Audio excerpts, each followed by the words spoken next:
안전히 지켜주는 사람이라고 생각합니다. 사람들을 구하고 자기의 목숨을 희생하려는 용기를 가지고 있는 사람이요. 투철하는 희생정신이라고 생각을 합니다. 살면서 존경하고 본받으며 살아야 하기도 하고 이제 그에 대해서 마땅한 대우를 받으면서 살아야 하는 직업이라고 생각합니다.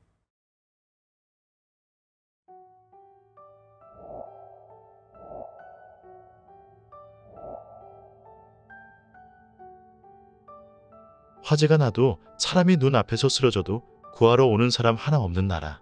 살아갈 수 있을까요? 지금으로서는 상상조차 할 수 없는 나라. 바로 우리나라의 과거 이야기입니다. 안양면은 정부의 공업화 정책으로 인해 급속하게 공업이 발달되었고 1973년에는 안양시로 승격되기도 하였습니다. 공업단지가 꾸려지고 인구가 증가하면서 안양에는 화재 및 각종 사고가 급증하였고 이에 따라 소방 업무의 필요성은 더욱 부각되었습니다. 소방서가 없던 당시 하루하루 좌절 속에서 살던 사람들 앞에 나타난 한 줄기의 빛, 의용소방대. 의용소방대원들은 생업에 종사하다가 비상시 소집 명령에 따라 바로 현장으로 달려갔습니다. 시민들을 위한 희생정신으로 소방서의 부재를 메꾸었던 의용소방대. 그리고 마침내 1977년 6월 18일 안양 소방서가 의용 본공정신을 이어받아 개서하였고 체계적인 소방 업무가 본격적으로 시작되었습니다. 공업단지라는 지역 특성으로 인해 잦았던 대형 화재 속에서 안양 소방대원들은 시민들을 위해 수많은 땀방울을 흘렸고 시민들은 안전하게 하루하루를 이어나갈 수 있었습니다. 용감한 마음이 담긴 그들의 땀과 눈물을 기억하는 장소가 있습니다. 바로 막루입니다. 25m, 약 8층 높이. 안양에서 가장 높은 건물로서 막루에서는 안양권의 넓은 시내를 한눈에 훑어볼 수 있었습니다. 24시간 불철주야. 가장 높은 시선에서 안양 시내의 화재를 감시하였고 화재 징후가 나타나면 신속하게 출동하였습니다. 막루는 시민들의 애완과 소방관들의 노고를 모두 지켜본 안전을 지키는 파수꾼이었던 셈입니다. 그리고 파수꾼의 지시에 따라 움직인 장비, 완용 펌프. 완용 펌프는 모두 수동으로 작동시켜 화재를 진압하는 도구로 다소 번거로운 방식이지만 그 당시 시민들을 구하기 위한 간절한 움직임이었습니다. 안양 소방의 역사 그 자체인 막루와 완용 펌프는 현재 언제나 누구든지 그들의 뜨거운 땀방울을 느낄 수 있도록 안양 소방서에 보존되어 있습니다.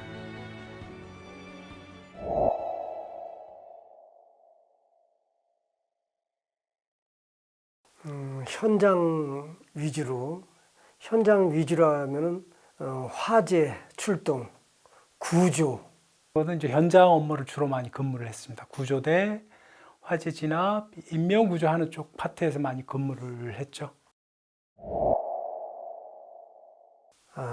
처음에는 다른 직종에서 일을 하다가 사회에서 또 봉사를 좀 해봐야 되겠다라는 생각하에 다른 직장을 다니다가 공부를 해서 들어오게 됐습니다. 제복 근무자에 대한 어떤 그런 부분을 많이 듣고 자라서 군대 제대 후에 시험을 보게 돼서 소방관으로 들어오게 된 거죠. 공사장 현장이에요. 아직 다 뭐 완공이 되고 준공이 된 그런 상태가 아닌데 한창 짓는 중인데 개구부 이렇게 구멍 난 곳이 있었는데 그거를 다른 동료들은 지나가는데 제가 들어갈 때는 약간 들어가는 와중에서 이 합판이 유동으로 움직이다 보니까 한쪽 구덩이가 약간 이렇게 공간이 밑으로 낭떠러지가 보이는 거예요. 예, 참 아찔했다고 생각합니다. 그 순간을 생각하면은. 옛날에 그 휘발유가 아닌 유사 휘발유를 싸게 사놓고 창고에다 잔뜩 저어놨어요. 그러니까 쌓아놨어요. 거기서 화재가 났어요. 그래서 화재가 나서 갑종 방화 문을 개방을 했는데 그 안에 쌓아놨던 그 통이 불이 붙은 게 나한테 쏟아진 거예요. 그게 문을 열면서 쏟아지면서 온몸에다 불이 붙어가지고 그 경방들이 그 불 끄는 대로 내가 불 붙은 상태로 한 10m를 뛰어갔어요. 그래서 빨리 그 뿌려달라고. 그래서 뭐 그렇게 했던 적이 있었어요. 아마 그때 안전장구를 착용하지 않았으면 뭐 화상을 크게 입었을 그런 건도 아마 기억이 지금 납니다. 그렇죠. 뭐 누구나 다 그러겠지만은 시민을 인명구조해서 화재 현장에서 사람을 구출해내고 위급시에 떨어지는 거를 제가 이렇게 그냥 들 것 없이 너무 긴급해가지고 구급차도 그때는 바로 안 왔었습니다. 그래서 등에 메고 나왔던 기억이 많이 나죠. 시민을 위해서 참 봉사를 했다고 생각하니까 참 마음 좋습니다. 화재 현장에서 구조를 해서 데리고 나오거나 또 교통사고 나가서 껴있거나 위험한 그런 상황에 구출을 해서 병원으로 이송을 하면 나만이 아니라 그 당시 나갔던 그 우리 직원들, 대원들이 굉장히 뿌듯하게 생각을 해요. 본인이 같이 동참을 해서 사람을 구했다는 그 생각에 굉장히 막 그런 생각을 많이 가져. 그때가 가장 보람난 생각을 많이 갖습니다.